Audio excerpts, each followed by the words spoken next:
How you going, guys? Live with lesson 5, turning intentions into a lifestyle. So this is week 5. So welcome to week 5 if you're following along.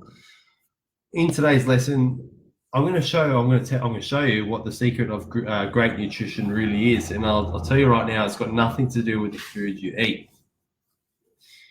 We're going to take a dive into the planning and preparation success systems you might have already started incorporating into your lifestyle. And if you haven't already, we're going to look at how we can make those planning and preparation systems easier to incorporate. Because what I find is when people are very motivated, they're very good at following a plan. So they'll do the big Cookups, they'll do the big shop and shops when they're motivated, but when they're not motivated, that's when they'll fall off. And that's the critical moment, or the critical part of the transformation process that you need to keep your eye on the ball with. If you fall too low and you let everything go to the wayside, you'll start back at square one. Now, chances are, if you're doing this program, you probably don't want to start all over again.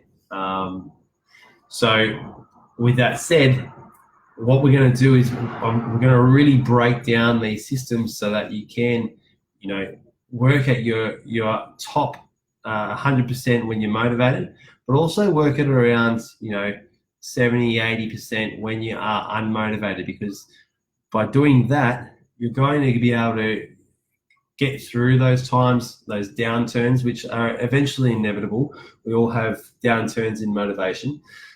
Get through that unscathed, and when you are motivated and ready to go again, you won't have to make up all the ground that you've lost all over again. So with that said, let's move on.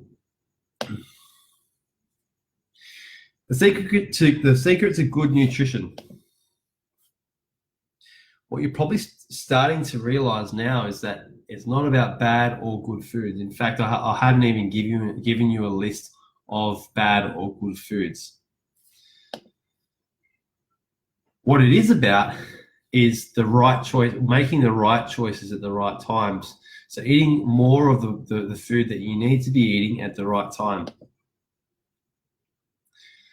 And like I mentioned earlier, it's not about being 100% all of the time.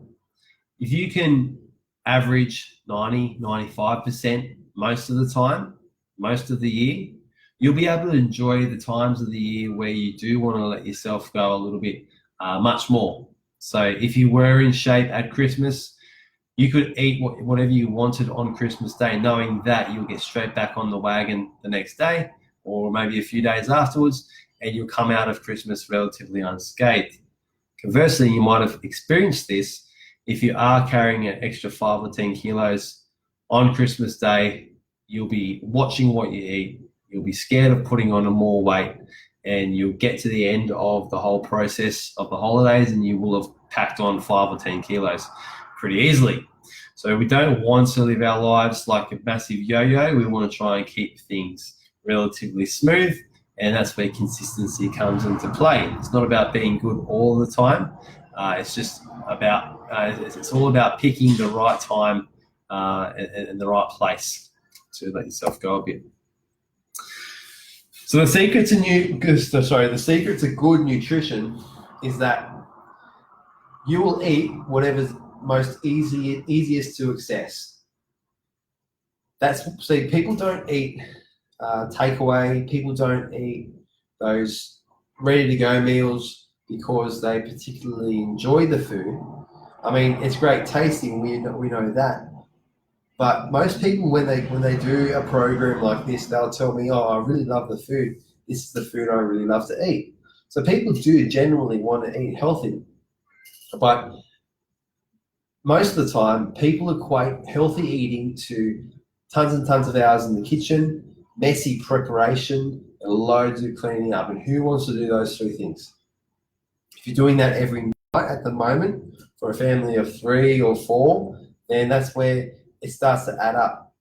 Now, if you're spending that time in the kitchen on one meal, why not spend it on 2 or 3? Maybe that would cut some time back. Making food easily accessible in the house, making good, nutritious food easily accessible in the house is probably one of the single most powerful things you can do to get into shape. And we haven't even started talking about calories or macros yet.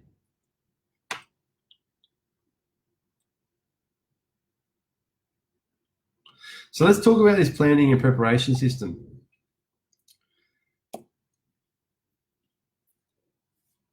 If, let's say, theoretically, in your fridge, you had 10, maybe 20 meals that were fast, delicious, and nutritious. So on a Friday night, when you're spent from work, you really don't feel like cooking for the family. Do you think maybe pulling out a couple of chili con carnes for the family would be a lot easier if it was there than if you were to go out to a takeaway joint and grab a pizza? It'd probably be cheaper, be much easier to access. The chances are you're more likely to go with that first option, pulling out the chili con carnes in the fridge. Problem is, most people get to the end of the week and there's no food in the fridge. Okay, so making sure the right choices are consistently available at the right time is the secret. If the foods aren't there, they simply won't be eaten.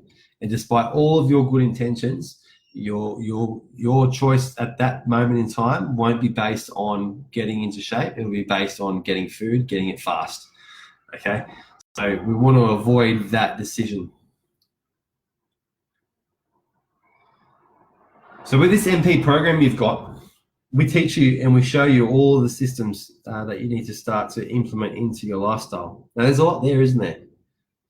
First of all, you need to construct the right environment. Now, tell me, you can email me this, you can comment in the thread. Tell me, when you went to go chuck out somebody's favorite food, what happened? Did you throw it out or did you leave it there? Did you say to yourself, oh, I won't touch it? In a moment of weakness, you might. It's pretty hard, this whole constructing a right environment thing. And you're not meant to get it right the first time. In fact, you're probably not going to get it right the second time or third time either. But as you start to build some integrity with your family, because if you're somebody who's dieted in the past, your family's probably like, oh, mum's on a diet again, or dad's doing something again. Well, probably less likely dad, more likely mum.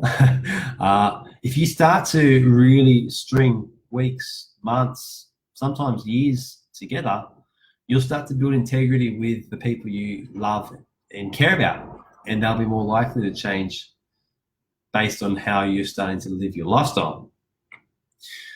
So constructing the right environment at home really does take time, and it takes repetition. Constructing the right environment at home is all to do with the kitchen makeover. So purging, pillaging, and replacing. The more you can do this, and the quicker you can get it done, the quicker you will find this whole transformation journey. You'll get to your result, the result that you're craving, much quicker if there's no crap in the house.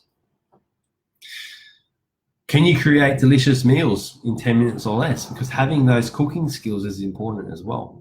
In the beginning, you're not going to be able to cook those meals that quickly, but with time and practice, it gets faster. Making your way through the supermarket is another challenge, because you see all the 2-for-1 specials, and your inner bargain shopper person wants to grab those opportunities, right? Favorite chocolate bar is 2-for-1. You grab it. So getting through the supermarket unscathed is another skill. But remember, these success systems, they are big success systems. They need breaking down. So how can we break down these success systems into more manageable tasks?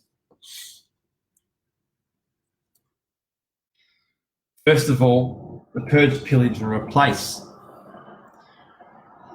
You might decide, all right, today I'm just going to do the fridge. So you do the fridge, and a couple of weeks later, you realize the pantry is holding you back. So you do the pantry. And in the space of a vacuum, you might have found that some bad foods have crept back in the fridge once you've done the pantry. So you might take the stuff out of the fridge again and replace. Like I said, these things take time, but breaking it down is really important. Let's talk about a cook-up, because a cook-up is a really big task for a lot of people. Instead of going in the kitchen and trying to cook 3 meals at once, how about you start with just one? Even better, if you're cooking every night, how about you cook on Monday night for Monday night and Tuesday night? And then you cook Wednesday night for Wednesday night and Thursday night. And then you cook Friday night for Friday night and Saturday night. You have Saturday night off. Awesome. And then you cook Sunday for Sunday and Monday. And then once that gets easy, you might cook for 3 days. So you might do Sunday night dinner, which covers you for Sunday, Monday, and Tuesday. And you might cook again on Wednesday for Wednesday, Thursday, and Friday. See how I've just broken that down? So instead of cooking all in the one day and spending hours and hours in the kitchen, all of a sudden you're spending only maybe half an hour in the kitchen.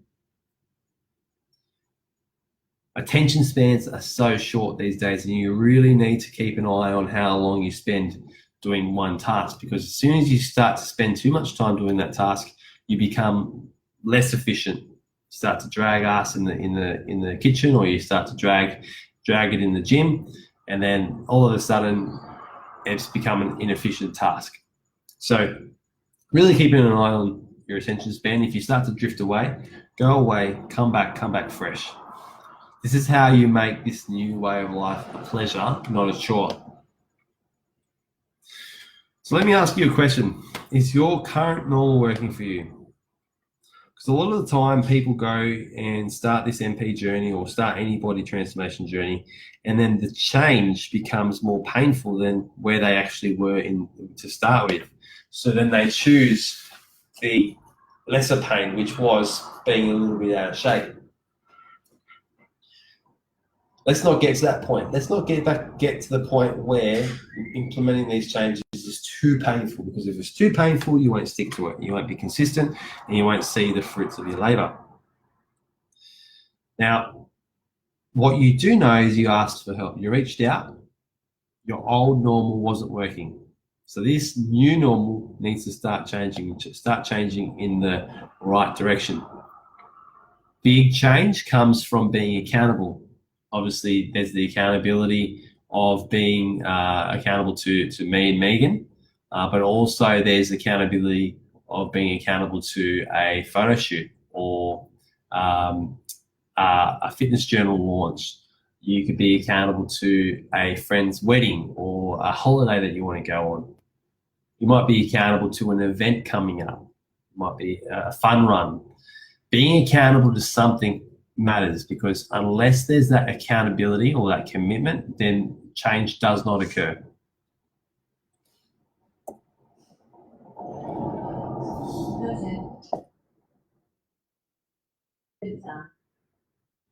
Have a read of that. The end goal is that this stuff ends up becoming second nature. Actions that you don't have to think about.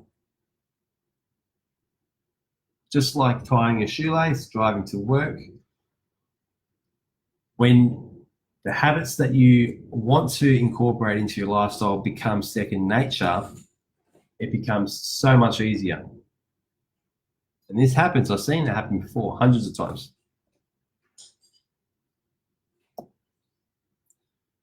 So here are some top time savers to start working on. Choose one from the list and work on that this week. And then once you work on that and you find yourself really getting into the groove with it, you might choose the next one. So the first one is conquer the supermarket. If you're going down every single aisle, you're going to spend too long in the supermarket, and the supermarket's designed for you to spend time in the supermarket, because what happens when you spend too much time is you spend money. So these places are designed to extract the money, or as much money as they can, from your pockets.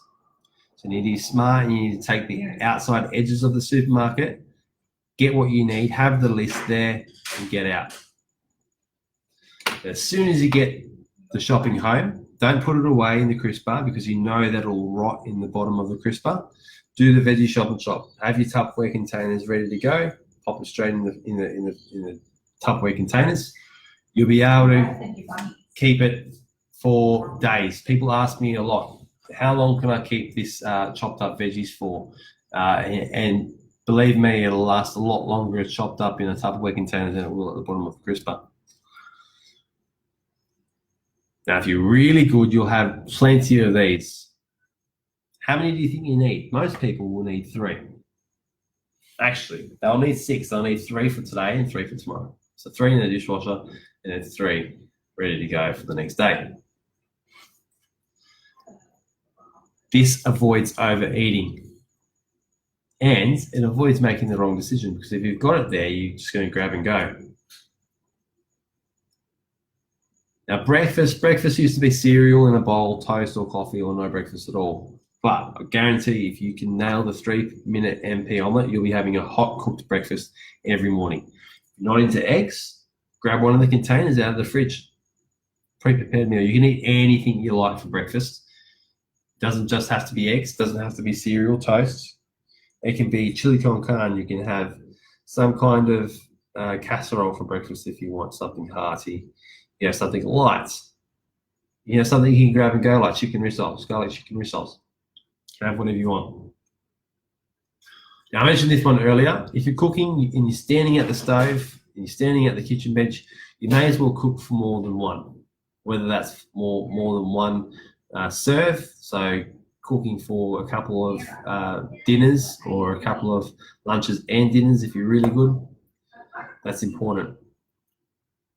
Slow cookers. I think we've got 2 slow cookers because they're so good. You can pop 2 different slow cooker meals in the slow cooker in the morning. It takes 10 or 15 minutes to put all the ingredients in, and then you come home and the house smells of delicious food. If it's summer, get on the barbecue. Use that barbecue you've got outside and make sure you use a Teflon sheet, because it's going to avoid the messy cleanup of the barbecue. Now, we've got a Ninja. The Magic Bullet's a little bit outdated now. We've got the Ninja.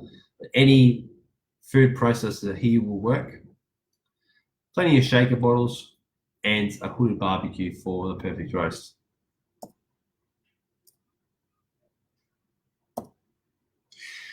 All right. So if you're following along online, then I'd like you to really take note of the MP kitchen makeover tasks, because a lot of people do just tick it all as if it were a test and just submit it. Problem with that is we don't actually identify where we need to go next with that kitchen makeover. So if you haven't quite gotten rid of all of Aunt Shirley's chocolates out of the back of the fridge, or you haven't quite gotten rid of that snack box that's sitting between the lounges that you like to snack on when the kids are in bed, make sure you don't tick the purge or the replace, the purge or the pillage. Because that way we know you haven't quite fully purged or pillaged the house. If you haven't done it, that's fine. You don't have to do it, okay? Because at the right time, when you do it, it will be the right move, and you'll see the benefits of it immediately. So we know we need to purge the refrigerator, we need to pillage the pantry, and we need to replace the contents of both. That needs to be immediate. So whatever you do take out, whatever you feel comfortable in taking out, make sure you replace it with something just as tasty and much more nutritious. Beautiful. Okay, so if you're not online with me or Megan, that is a much more accountable program. If you're doing this course as a standalone course, so you're being taken through the 12 weeks and the 12 lessons, this is the starting point. This is giving you all of the information. You're just not accountable to that information yet. So I encourage you throughout this first 12 weeks, if you're getting this information, apply some of it, but only apply what's comfortable to you. Don't have an end date on this, because as soon as you say, all right, I'm going to stop whatever I've started after the 12 weeks, all those good intentions, they just go away. And that's the unique difference of this program, is that this program doesn't end. In fact, the more you do it, the longer you do it for, the better results you get. And you can blow your own mind how far you can go with this. So there's some food for thought. And here we have 50 FDN, fast, delicious, nutritious ways to leave your blubber, your body fat behind. These are all on mpbody.com, and all you need to do is type FDN into the search engine at the top of the website. We've got guilt-free pizza, pancakes you can eat every day, how to split calories in and out of meals. We've got 10 delicious ways with tuna. So if you know the benefits of tuna and you want to eat more tuna, there's some delicious ways to use tuna there. If quinoa was something you also wanted to experiment with, there's 10 delicious ways with quinoa. You got the secret dressing, which is amazing. People love it. And how to survive and thrive in the supermarket, amongst other things as well. So make sure you utilize that website. Make it a goal of yours to just read one article a week. That one article a week is going to just add so much more to your journey. Trust me. So there it is. That's lesson 5, guys. I hope you enjoyed the lesson. If there's any questions, email them through, comment in the thread below if you're watching on Facebook, and I'll catch you next week. Bye, guys.